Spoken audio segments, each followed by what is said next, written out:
Putin Zelensky की meeting असंभव, रूस पर हमले को तैयार जर्मनी फ्रांस।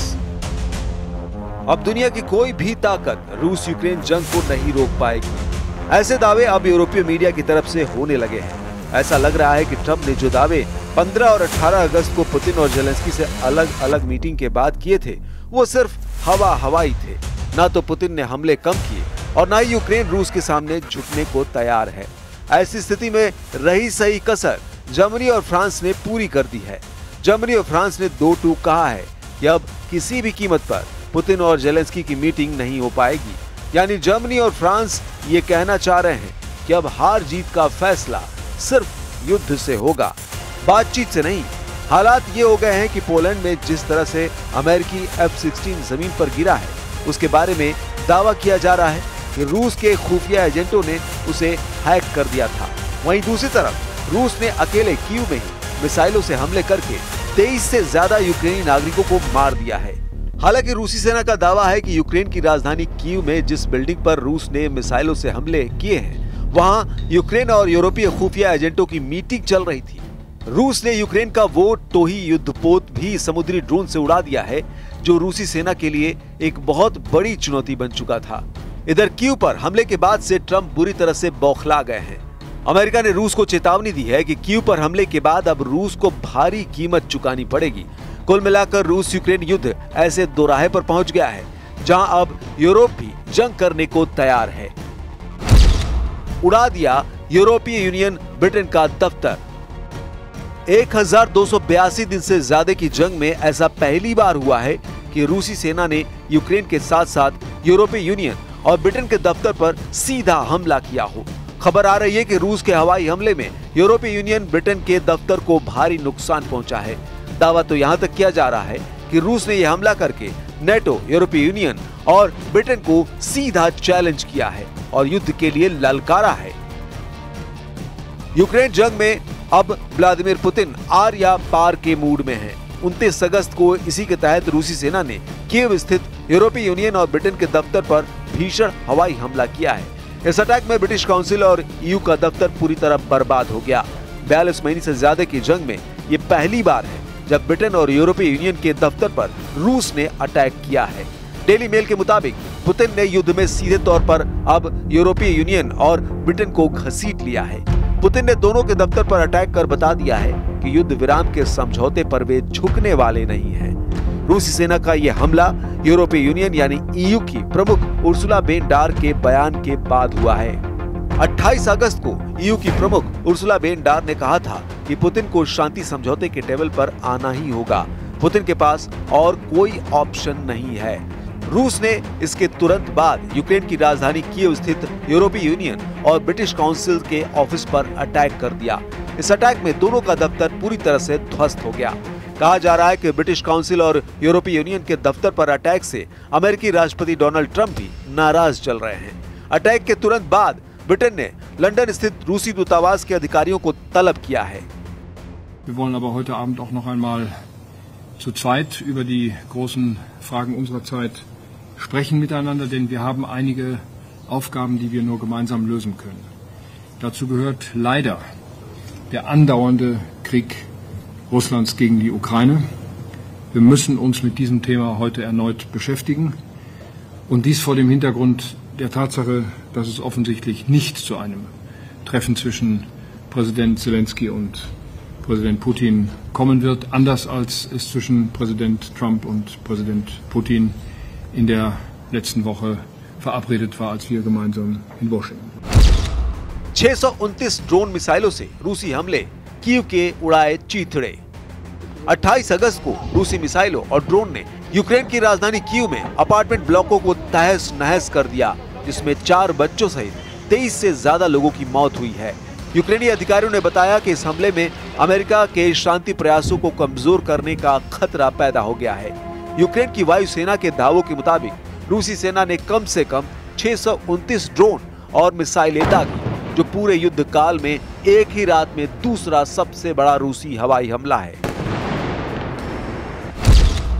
उड़ा दिया जेलेंस्की का जलपोत। रूस की तरफ से जारी किए गए इस वीडियो को देखिए। रूस के रक्षा मंत्रालय ने 28 अगस्त को ऐलान किया है कि उसने यूक्रेनी नौसेना के टोही जहाज सिम्फेरोपोल को समुद्री ड्रोन यानी नेवल ड्रोन के एक ही हमले में उड़ा दिया गया है। ये यूक्रेनी जंगी जहाज अब समुद्र के पानी के अंदर डूब गया है।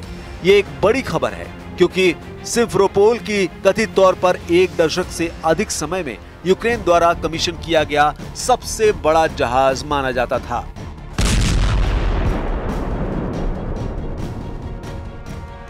खबरों के मुताबिक अमेरिकी राष्ट्रपति ट्रंप ने यूक्रेनी राष्ट्रपति जेलेंस्की और यूरोपीय नेताओं से मुलाकात में यूक्रेन को सुरक्षा गारंटी देने का आश्वासन दिया। एक रिपोर्ट के मुताबिक यूक्रेन ने अमेरिका से हथियार और ड्रोन खरीदने का प्रस्ताव दिया। अगले 2 हफ्ते में पुतिन जेलेंस्की की मुलाकात हो सकती है, जिससे जंग को रोकने को लेकर फैसला होगा। एक रिपोर्ट के मुताबिक यूक्रेन ने सुरक्षा गारंटी के बदले $100 अरब यानी 8.3 लाख करोड़ के अमेरिकी हथियार और $50 अरब यानी 4.15 लाख करोड़ के ड्रोन खरीदने का प्रस्ताव रखा है। यूक्रेन को ये पैसे यूरोपीय देश मिलकर देंगे। ट्रंप ने 18 अगस्त को कहा था कि हम नेटो को ही हथियार बेचेंगे, नेटो चाहे तो हथियार यूक्रेन को दे। हथियार खरीद का यह प्रस्ताव जेलेंस्की और ट्रंप की व्हाइट हाउस में होने वाली मुलाकात से पहले यूरोपीय सहयोगियों के साथ साझा किया गया था। अमेरिका से कौन से हथियार और ड्रोन खरीदे जाएंगे, इसकी पूरी डिटेल सामने नहीं आई है। हालांकि यूक्रेनी अधिकारियों ने मिसाइलों और डिफेंस डिवाइस के साथ शहरों और बुनियादी ढांचे की रक्षा के लिए 10 American made patriot air defence system की डिमांड की है।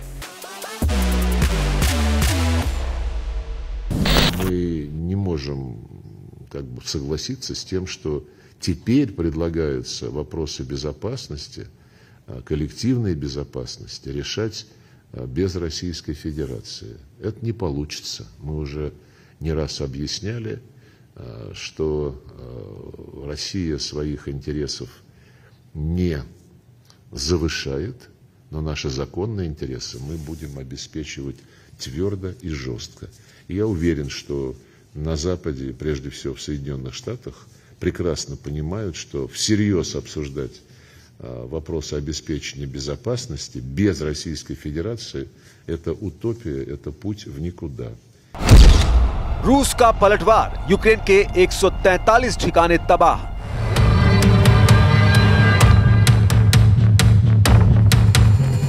इधर रूस ने यूक्रेन के पूरे डॉनबास के 88% इलाके पर कब्जे का दावा किया है। ट्रंप के सामने भी पुतिन ने 15 अगस्त 2025 को कहा था कि अगर यूक्रेन के 4 बड़े इलाके रूस को यूक्रेन सौंप दे तो रूस सीज फायर के लिए तैयार हो सकता है।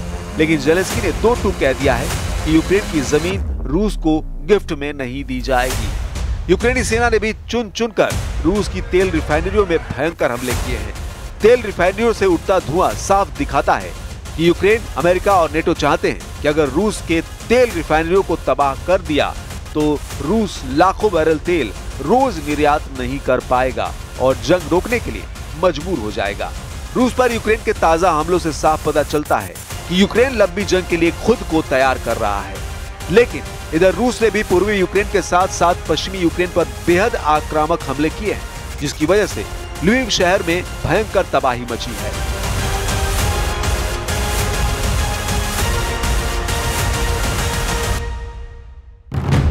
यूक्रेन के ज़पोरिजिया क्षेत्रीय सैन्य प्रशासन के प्रमुख इवान फेडोरोव के मुताबिक रूसी सेना ने यूक्रेन के ज़पोरिजिया क्षेत्र में एक ही दिन में 17 बस्तियों पर 448 हमले किए हैं। रूसी रक्षा मंत्रालय ने दावा किया है कि उसके सैनिकों ने पूर्वी यूक्रेन के डोनेस्क क्षेत्र में 1000 किलोमीटर यानी 620 मील की अग्रिम पंक्ति में मौजूद 2 और बस्तियों सेरेडने और क्लेवनबर्ग पर अपना कंट्रोल कर लिया है। जबकि यूक्रेनी सेना ने कहा है कि उसके बलों ने पश्चिम में डिप्रापेट्रोव्स्क क्षेत्र के किनारे स्थित एक बस्ती पर फिर से कब्जा कर लिया है। रूसी बलों ने यूक्रेन के एक सैन्य औद्योगिक केंद्र और 143 स्थानों पर हमला किया, जहां यूक्रेनी सैनिक और विदेशी लड़ाके अस्थायी रूप से ठहरे हुए थे। एक यूक्रेनी ड्रोन हमले के कारण कुर्स्क परमाणु ऊर्जा संयंत्र में आग लग गई, जिसका बदला रूस 24 अगस्त से लगातार ले रहा है।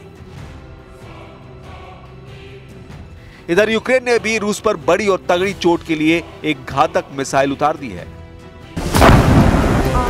जरा इन तस्वीरों और वीडियो को देखिए। दावा किया जा रहा है कि ये यूक्रेन की अब तक की सबसे घातक क्रूज मिसाइल फ्लेमिंगो FP5 है, जो रूस में 3000 किलोमीटर अंदर घुसकर हमला करेगी। दावा किया जा रहा है कि राष्ट्रपति जेलेंस्की ने फ्लेमिंगो FP5 क्रूज मिसाइल से रूस के तेल ठिकानों पर हमले के आदेश दे दिए। पिछले 3 हफ्तों में ये देखा गया है कि यूक्रेनी सेना ने रूस के बेहद अंदरूनी इलाकों पर ड्रोन और मिसाइलों से हमले किए हैं, जिसकी वजह से रूस के तेल रिफाइनरी, हथियार डिपो को भारी नुकसान हुआ है। ऐसे वक्त में यूक्रेन की नई क्रूज मिसाइल फ्लेमिंगो FP5 रूस के लिए काल बनने जा रही है।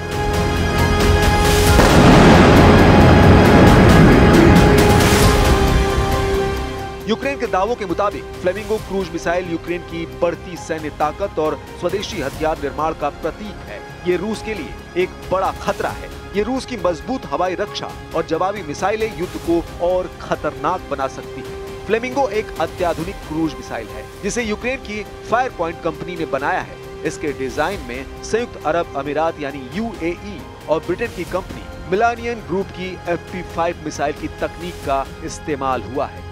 इसकी मारक क्षमता 3000 किलोमीटर है। इस मिसाइल के जरिए यूक्रेन रूस के सैन्य ठिकानों, तेल डिपो, क्रेमलिन, Su-57 लड़ाकू विमानों, Tu-95 बम वर्षक विमानों और एयरक्राफ्ट कैरियर को निशाना बनाने जा रहा है। जरा इसकी खासियतों पर एक बार फिर से नजर डालिए। फ्लेमिंगो FP5 क्रूज मिसाइल की रेंज 3000 किलोमीटर, यानी ये मॉस्को, सेंट पीटर्सबर्ग और रूस के सुदूर साइबेरिया तक हमला कर सकती है। वॉरहेड 1150 किलोग्राम यानी 1.15 टन के विस्फोटकों से लैस है, जो बड़े सैन्य ठिकानों को नष्ट कर सकता है। अगर वजन और आकार की बात करें तो इसका कुल वजन 6 टन, पंखों का फैलाव 6 मीटर है। इसकी गति यानी 850 से 900 किलोमीटर प्रति घंटे की रफ्तार से उड़ती है, अधिकतम 950 किलोमीटर तक जा सकती है। इसके नेविगेशन में INS, GPS और CRPA यानी एंटी जैमिंग सिस्टम है, जो रूसी इलेक्ट्रॉनिक युद्ध प्रणालियों को चकमा दे सकता है। यूक्रेन का दावा है कि इस क्रूज मिसाइल को सिर्फ 9 महीने में बनाया गया है, जिसका युद्ध क्षेत्र में पहला सफल परीक्षण हो चुका है।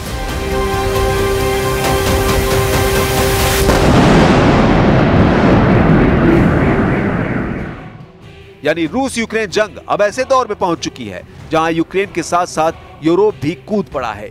पुतिन ने भी समझ लिया है कि लुका छिपी का खेल खत्म करके सीधे युद्ध से हार जीत का फैसला हो जाए। अब देखना होगा कि रूस से सीधी जंग के लिए यूक्रेन के बाद कौन सा देश रूस के सामने आता है।